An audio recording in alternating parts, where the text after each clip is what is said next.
Students, we are discussing JEE Main paper. Okay, so अब हम 11th question में move करते हैं.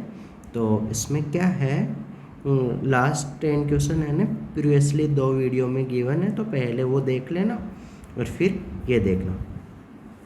तो 11th नंबर क्वेश्चन आसान क्वेश्चन था. तो यहाँ देखो कितना कोस अल्फा कितना आएगा 3/5 एंड टेन बीटा कितना आएगा 1/3. ओके, तो इसका ट्राइंगल वगैरह बना के, ये राइट एंगल ट्राइंगल है, ये अल्फा है, तो ये कितना हो जाएगा बेस 3 हाइपोटेनियस 5, तो परपेंडिकुलर कितना हो जाएगा 4. तो इसका मतलब टेन अल्फा कितना हो गया 4/3. हमको क्या चाहिए अल्फा माइनस बीटा, तो हम फॉर्मूला लगाएंगे ये वाला टेन अल्फा माइनस बीटा. क्या होता है formula ten alpha minus ten beta upon 1 plus ten alpha into ten beta. Okay, ये फॉर्मूला लगाएंगे. वैल्यूज़ वगैरह पुट कर दो, तो क्या आएगा ten alpha minus beta equal to ten alpha का वैल्यू कितना है 4/3 minus 1/3 upon 1 plus 4/3 into 1/3. LCM वगैरह लो, सिंप्लीफाई करो इसको, तो ये आएगा 9/9 प्लस 4 13, ये आ जाएगा. तो यहाँ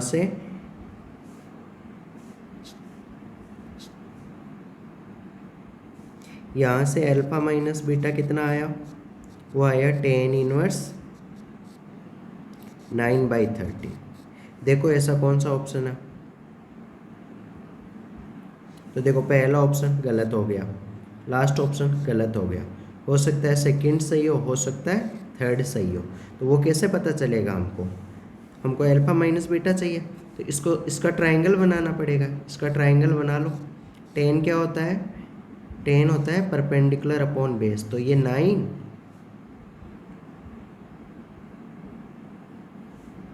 ये वाला 9 हुआ और ये 13 हुआ. तो ये हाइपोटेनियस कितना हो गया 9 का स्क्वायर प्लस 13 का स्क्वायर. 13 का स्क्वायर 169, 9 का स्क्वायर 81. दोनों को ऐड करोगे तो कितना आएगा, रूट के अंदर 250 आ जाएगा.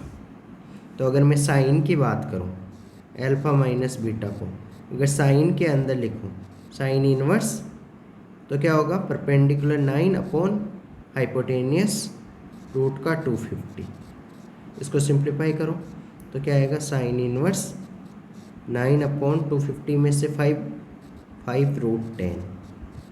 ऐसा कौन सा ऑप्शन है, third option.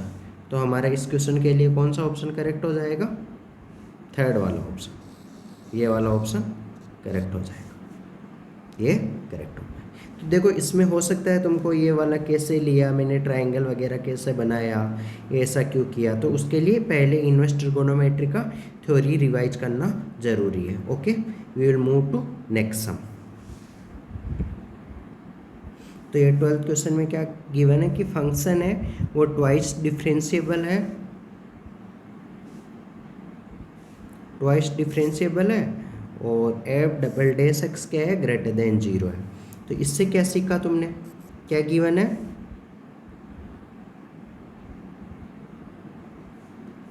F double dash x greater than 0. इसका मतलब एफ डैश एक्स क्या होगा, इंक्रीजिंग होगा.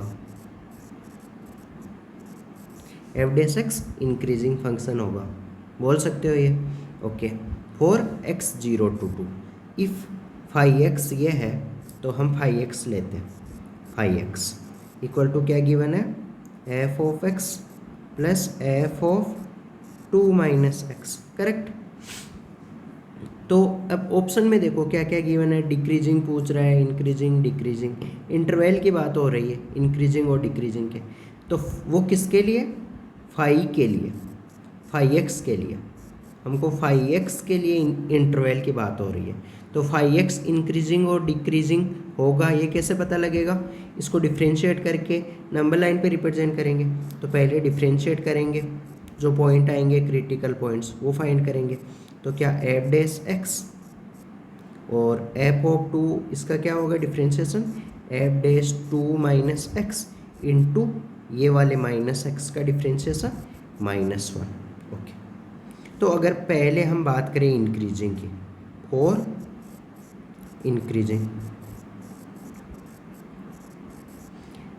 क्या होना चाहिए, 5 ग्रेटर देन 0 होना चाहिए। तो 5 को ग्रेटर देन 0 कर लो, तो f ग्रेट क्या होगा, ये -1, ये -1, ये वाला प्लस है और यहाँ माइनस है, तो क्या हो जाएगा -f(2 - x) ग्रेटर देन 0। उसको उधर ले जाओ, f(x) वो उधर चला जाएगा, तो ग्रेटर देन f(2 - x)। अब ये देखो, हमको गिवन है f(x) इंक्रीजिंग फंक्शन है, तो इंक्रीजिंग के लिए क्या खास बात होती है, इंक्रीजिंग के लिए अगर मैं जैसे बात करूं, इधर देखो f(x) अगर मैं बात करूं इंक्रीजिंग होगा, i का मतलब इंक्रीजिंग होगा। तो अगर जैसे मैं बात करूं x2 x1 से बड़ा है, तो उस केस में f(x2) f(x1) से बड़ा होगा। ये थ्योरी का पोर्शन है, AOD में पढ़ाया जाता है कि f(x) इंक्रीजिंग है, तो उस केस में x2 x1 से बड़ा है, तो f(x2) बड़ा होगा f(x1) से। लेकिन यहाँ क्या है, f(x) इंक्रीजिंग फंक्शन है, तो तुम f(x) के लिए बोल सकते हो, क्या बोल सकते हो कि अगर f(x) इंक्रीजिंग फंक्शन है, तो इसका मतलब f(x2), एक मिनट,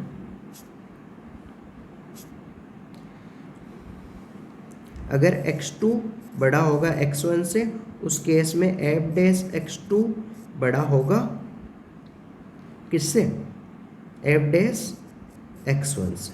ये वाली चीज़ बोल सकते हो, है ना। उल्टा भी बोल सकते हो, अगर f(x2) बड़ा है f(x1) से, उस केस में x2 बड़ा होगा किससे, x1 से।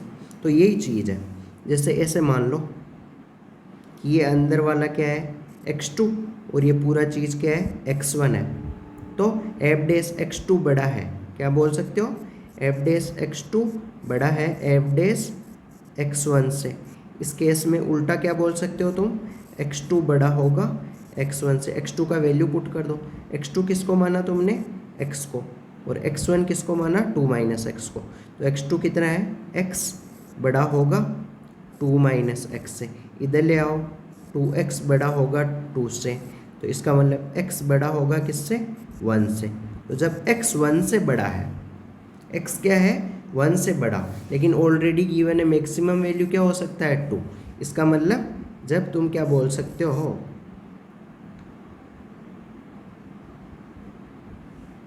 कि x 1 से तो बड़ा है लेकिन 2 से छोटा है, उस केस में कंडीशन क्या आ रहा है, ये वाली कंडीशन, f(x) इंक्रीजिंग। तो इस केस में बोल सकते हो f(x) क्या होगा, इंक्रीजिंग होगा जब x 1 से 2 है। तो देखो कौन से ऑप्शन में आ रहा है, तो ये देखो यहाँ एक ही जगह आ रहा है, जब x 1 से 2 है तो ये 5x क्या होगा, इंक्रीजिंग होगा।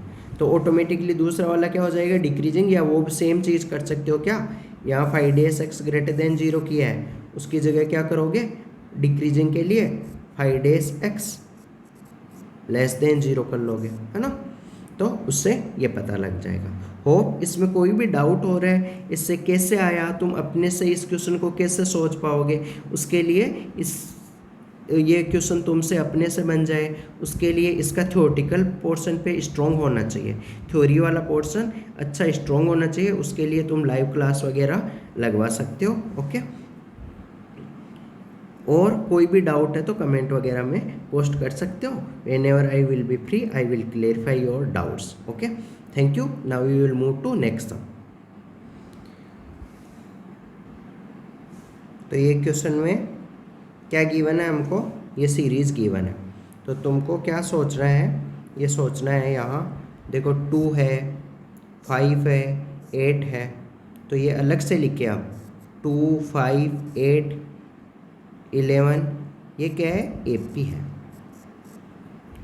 2 + 3 5, 5 + 3 8, 8 + 3 11, ऐसे चलता जाएगा आगे, है ना। तो ये AP है। तो इसके लिए जनरल टर्म AP के लिए क्या होता है, जनरल टर्म जनरल टर्म होता है a plus n minus one, n की जगह r पुट कर लो, r minus one into d. Common difference कितना है इस AP का, सेकेंड टर्म में से फर्स्ट टर्म घटाएंगे, 5 माइनस 2 3, तो a कितना है first term 2 plus 3 into r minus one.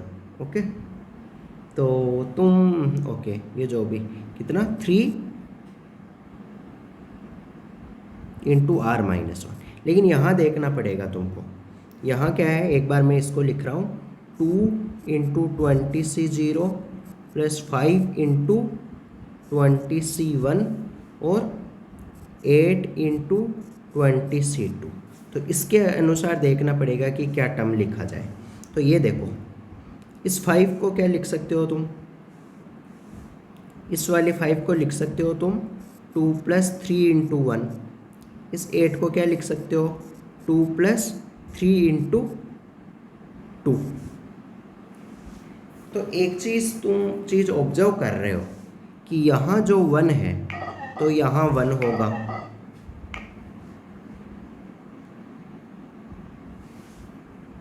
और यहाँ 2 है तो यहाँ 2 होगा, है ना। तो मैं जनरल टर्म की बात करूँ तो जनरल टर्म क्या होगा 20CR मल्टीप्लाई में क्या होगा 2 प्लस 3 इंटू आर, ये होगा समेसन r इक्वल टू 0 से लेके लास्ट में r इक्वल टू कहाँ तक जा रहा है 20 तक, ये जा रहा है। अब देख लो, चाहिए r की जगह 0 पुट करो तो क्या आएगा 20C0 इंटू 2, पहला टर्म आ गया। r की जगह 1 पुट करो तो क्या आएगा 20C1 इंटू 2 प्लस 3, 5 आ गया, सेकेंड वाला टर्म आ गया। तो ये फॉलो कर रहा है, इसको अंदर मल्टीप्लाई करो तो ये क्या बनेगा हमारा 20CR into 2 summation plus 20CR into 3R उसका भी समेसन। इसको ओपन करो तो ये 2 इंटू क्या बनेगा 20C0 plus 20C1 plus 20C2 कहाँ तक, लास्ट में 20C20 तक, प्लस सेकेंड वाला क्या है 3 को बाहर ले लो तो ये समेसन R इंटू 20CR बनाओ। अब ये तो क्या होता है 2 इंटू ये होता है 2 की पावर 20। अब ये कैसे होता है, अब हर चीज़ को नहीं बताया जा सकता यहाँ, ये बाइनोमियल थ्योरम में सम ऑफ बाइनोमियल कोफिशिएंट रिवाइज करना तो उससे पता लग जाएगा ये 2 पावर 20 होता है ना। अब इसके लिए क्या करते थे, ये जनरल टर्म है कैसा R इंटू NCR, तो उसको क्या लिख सकते हैं हम, इस R को गायब करना है तो उसके लिए भी मैंने, एक तो होता है डिफ्रेंशिएशन मेथड होता है, binomial sum of binomial coefficient पढ़ाया जाता है, और दूसरा वाला मेथड क्या होता है जो दो फॉर्मूले बताते हैं, तो वो वाला मैं फॉर्मूला लगा रहा हूँ यहाँ 3 इंटू ये R इंटू NCR की जगह वो फॉर्मूला लगा रहा हूँ, N इंटू क्या होता है N into N minus 1 CR minus 1। N कितना है जो ये ऊपर होता है N, तो क्या हो जाएगा 3 इंटू समेसन 20 इंटू 20 माइनस 1 90, यहाँ N की जगह 20 पुट करो CR माइनस 1, ये हो गया। अब यहाँ R इक्वल टू 1 से लेके कहाँ तक जाएगा 20 तक, ये 20 बाहर आ जाएगा तो ये चीज़ क्या बन जाएगा 23 जा 60 बन जाएगा, ये 60 बन जाएगा। समेसन R की जगह 1 पुट करो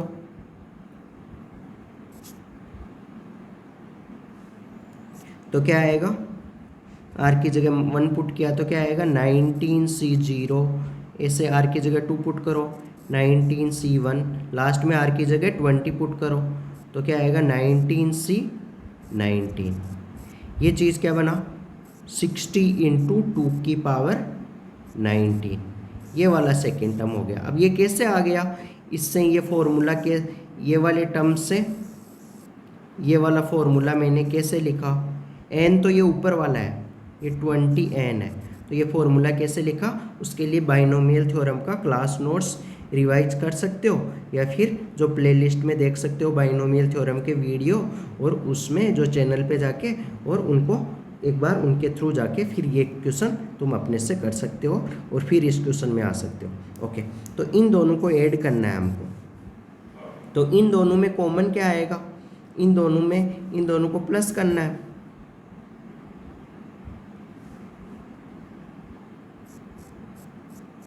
प्लस करना है। तो यहाँ 2 पावर 19 है, यहाँ 2 पावर 20 है, तो 2 पावर 19 कॉमन ले लो, 2 पावर 19 कॉमन ले लिया, तो यहाँ क्या बचेगा, ये 2 को बाहर ले जाओ, 2 2 जा 4 हो जाएगा, प्लस ये वाला 60, तो ये कितना हो जाएगा, 64 हो जाएगा। तो एक मिनट, ये 2 पावर 90 और 64 हो जाएगा। 64 को क्या लिख सकते हो, 2 पावर 6 लिख सकते हो। तो 2 पावर 6 64 होता है, तो 6 इनको एक साथ लिखो, तो ये कितना हो जाएगा, ये 2 पावर 19 प्लस 6 25। तो ये ऑप्शन आंसर होगा। ये कौन सा ऑप्शन है जो हम तुमको सेकेंड ऑप्शन में गिवन है, वो तुम्हारा आंसर होगा। ये देखो सेकेंड ऑप्शन में 2 पावर 25 ये आंसर हो जाएगा। देखते हैं 13 क्वेश्चन में आंसर होगा तुम्हारा सेकेंड ऑप्शन करेक्ट है। Now we will move to next.